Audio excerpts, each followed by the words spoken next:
Hi hello నమస్తే. ఈరోజు మనం ఈ వీడియోలో లైవ్ మార్కెట్ ట్రెండ్ ఏ విధంగా ఉంది, మనం ఎక్కడ ఎగ్జిక్యూట్ చేయాలి, బయింగ్ ఆర్డర్ మనం సెల్ ఏ విధంగా పెట్టుకోవాలి, అండ్ మనం ఇండికేటర్స్ ఏ విధంగా వర్క్ అయ్యాయని మీకు ఈ 3 minutes టైం ఫ్రేమ్లో చెప్తాను. దాని తర్వాత మనకి జెరోదా కైట్ ప్లాట్ఫామ్ని మనం ఏ విధంగా యూజ్ చేసుకోవాలి, ఇక్కడ ఏ విధంగా యాడ్ చేయాలి అనేసి కూడా మీకు చెప్తాను.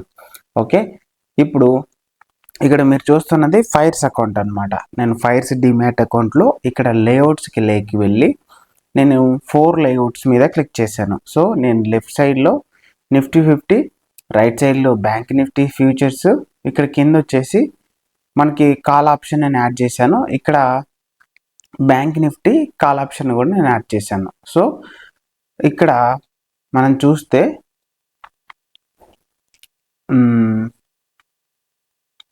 ఇక్కడ నేను పెన్సిల్ని క్లిక్ చేస్తాను. ఇప్పుడు చూడండి, ఇక్కడ మనకు 20 EMA దగ్గర మనకు ఇండికేటర్ మార్నింగ్ మనం ట్రేడ్ కాల్ సైడ్ తీసుకోవాలని మనకు ఇక్కడ వచ్చిందనమాట.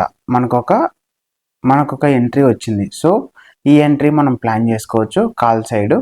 దీని తర్వాత మళ్ళీ ఇంకొక కాల్ సైడ్ మనకు 20 EMA దగ్గర వచ్చింది. ఇక్కడ అంటే స్కాల్పింగ్ అనేది మనకి యూజ్ అవుతుంది. మనకు స్వింగ్ ట్రేడింగ్ లేదా పొజిషనల్ ట్రేడింగ్ అనేది ఇక్కడ వర్కౌట్ అవ్వదు. నేను చెప్పేది కంప్లీట్గా స్కాల్పింగ్ ట్రేడింగ్ అనమాట 3 minutesలో. సో మనం ఈ విధంగా ప్లాన్ చేయొచ్చు. దీని తర్వాత మళ్ళీ ఏమైందంటే ఇక్కడ మళ్ళీ 50 EMA దగ్గర మళ్ళీ సపోర్ట్ తీసుకుంది. దీని తర్వాత 20 EMA మనకు 20 EMA దగ్గర రెసిస్టెన్స్ లాగా ఫామ్ అయ్యి దాని తర్వాత మనకు మార్కెట్ అనేది కిందకు వచ్చింది. సో మళ్ళీ దెన్ మనకి ఇక్కడ 100 EMA నుంచి మళ్ళీ కిందకు వచ్చింది.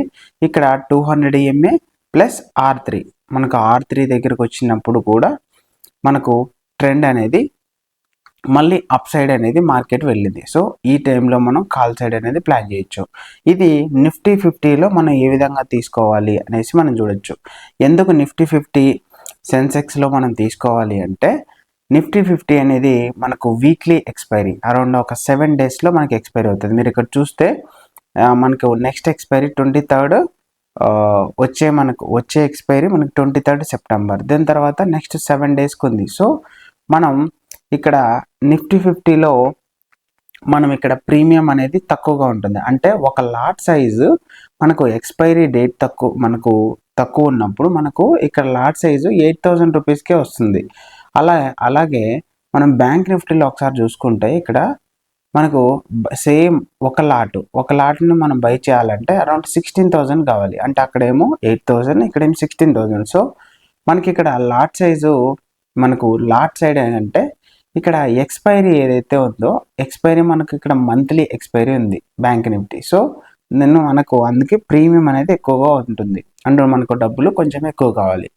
సో మనం నిఫ్టీ సెన్సెక్స్ మనం చేసేటప్పుడు కంప్లీట్గా సెన్సెక్స్ని అవాయిడ్ చేయమని చెప్తాను. సెన్సెక్స్ని అవాయిడ్ చేయండి.